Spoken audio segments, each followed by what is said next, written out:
I gotta tell you, this sign makes me so happy. Wow.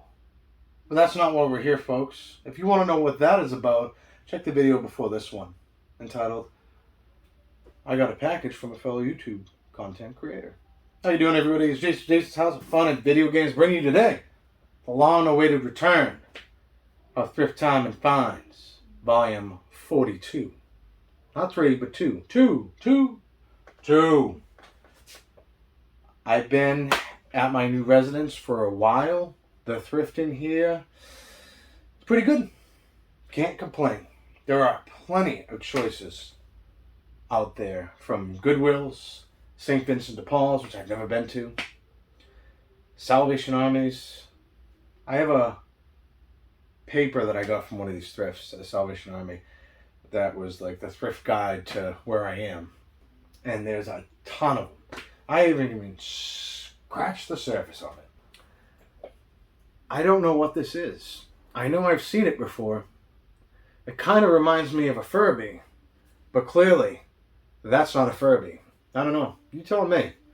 But it's Yoda, and he looks like he's using the power of the Force. So I thought that was pretty neat.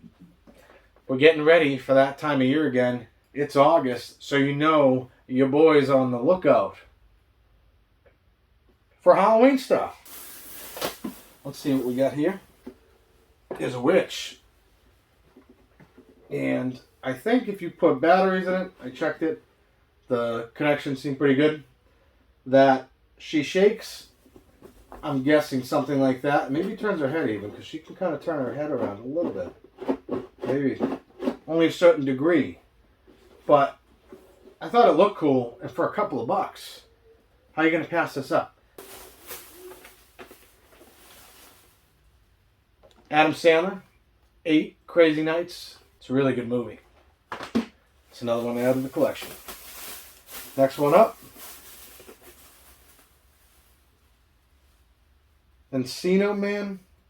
Chino Man. Chino would have to be a C right there, right, I think, or a CH. It has Pauly Shore in it, and I believe Brendan Fraser. And it says, starring MTV's Major Dude, Pauly Shore. I've never gotten Biodoom, I don't think I have, and if I did, well, somebody else had this, apparently wrote their name on it. I thought when they did that on games, but sure. However we pronounce that, probably should have figured that out beforehand, but it's PG, so I'm sure there's not a lot of craziness in here, but, you know, some of these old 90s VHSs, I believe this was, yeah. Cool to check it out. Don't know how I feel about it yet. I haven't watched it. And right here, there's a good treefer. Treefer?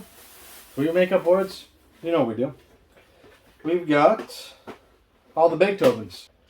We got Beethoven 1 and Beethoven 2. And I think this was the extent of where my watching of Beethoven ended. So this one came out in 93. It's sealed. No big shock on that. Beethoven's 3rd. I believe this is a completely different family.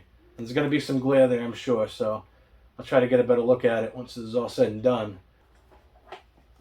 As you could probably guess, definitely from the 80s. Looked really cool. Louis Gossett Jr. is a great actor. Weekend at Bernie's. There's 2 of them. Why? Because seeing the doctor from Friday the 13th, Part 7,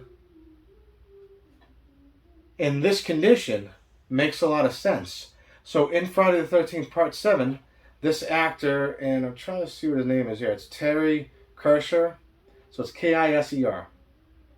I'm probably pronouncing that wrong, but anyway, it has to do with these guys and, you know, getting a new job or whatever, and they go to find their boss.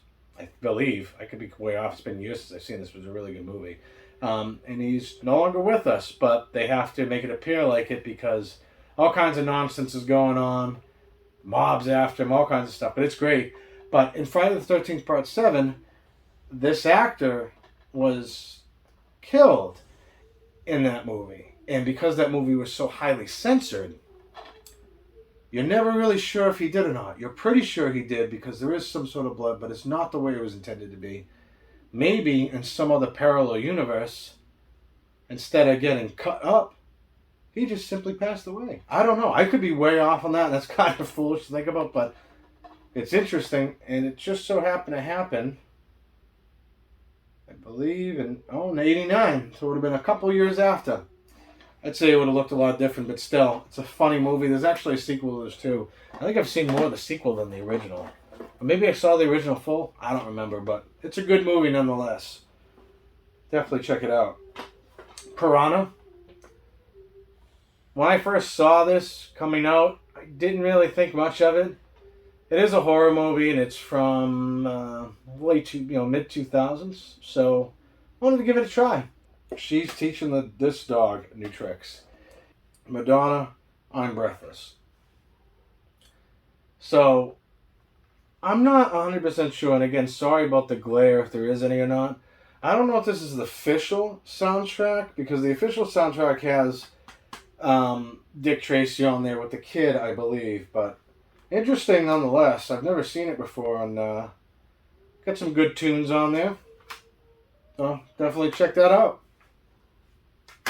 It is called Order It Up, and it's a game where you make food. Fable 3. I don't normally get games like this. Not the type of game, but the condition it's in. Sealed. We get some more here. We got a jam pack for the PS2. I don't normally collect demo discs, but it's got some pretty cool games on here, and it's a winter edition, and it's from 2001, so pretty cool. I don't normally see those out in the wild too often. And they got another one here. I don't remember what it was from. It doesn't say winter on it or anything like that, so who knows. But this one has Castlevania Curse of Darkness, Soul Calibur 3. Bunch of different games in here. Shadow of the Colossus. That's pretty interesting. So, interesting array of games. And sometimes with these demos, there can be stuff different in it than what was in the actual game. Moving on. The Incredible Hulk. I've got one for the Xbox now, and I've got the PS2 one. Or a PS2 version. I don't believe this is the same. I think I also have a GameCube version as well, but they're all different. At least I believe they are. I could be wrong on that. Maybe I do. I don't know. But anyway, anything with the Incredible Hulk is awesome. You go around, you break stuff, you beat up bad guys, and bring the buildings down. Cool in my book. I was hesitant to pull the trigger on this a long time ago because I didn't really like the Hulk that I ended up playing recently. I'm like, wow, I really like this. But for whatever reason, finally got it, which is great. We got some filler tiles here. NHL Hits 2002. Not really a big hockey fan unless it's Blades of Steel or what's that Sega CD game I have? I should always remember it. NHL 94. Great games. Two of my favorite hockey games. But still, cool. I'll take it. Whoop, man down. Alright, gun. I believe that this may be... No, it's not. I always get this confused with the first Red Dead Redemption that isn't called Red Dead Redemption. I don't believe it's Gun, but I could be. You let me know if I'm right on that because I completely forget. But Gun, it's a first-person shooter, I believe, that's on the PlayStation 2. I believe it's a first-person shooter, so you got to give these first-person shooters a chance because Walking Dead, Survival Instinct was a pretty good one for the PS3, which if you're looking at it, you probably thought it was going to be really bad, and I could see why somebody thought that, but I really like it. Urban Chaos Riot Squad for the PS2. You'd look at that and go, it's completely different from the original, which a lot of people don't like anyway, but I did, because I like games. Mostly all games. Some of them I don't. But that one I did. And that was really good. And I said, well, why not? I wanted to pull the trigger on it a long time ago, but never did, so give it a try. Alright. Here's an interesting one. Not in the best condition. Some of these are really rough, but this are okay. This one is Splinter Cell Double Agent. This is a sequel I never got the chance to play. And I've been building up the Splinter Cell collection, so I figured why not. Here's an interesting one that requires a Kinect sensor, which, ironically enough, I got before I left Mass, I believe, a couple months ago before I left. This game is actually a fairly pricey title, not super expensive, like 11, 12 bucks, something like that. Sesame Street. And why is it awesome? Because you get to view classic clips from the original TV show. If you don't know what Sesame Street is, I don't know what to tell you. You got Grover, Elmo, and Bart and Ernie. Oscar the Grouch.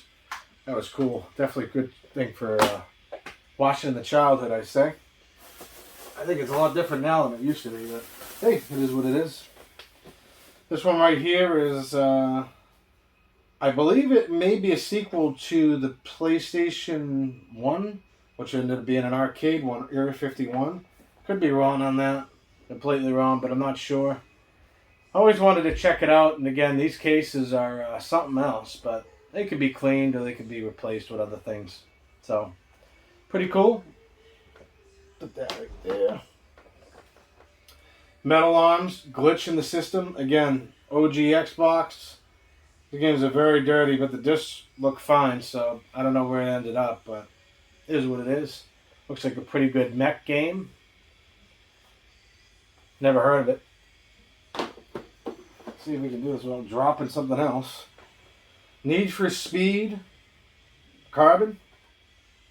I don't have a lot of racing games. I have a few Gran Turismo games. They're very difficult because they're very realistic, but I tried a few of these Need for Speed games. They're pretty cool. Got it for the OG Xbox. You know I'm trying to grow that collection.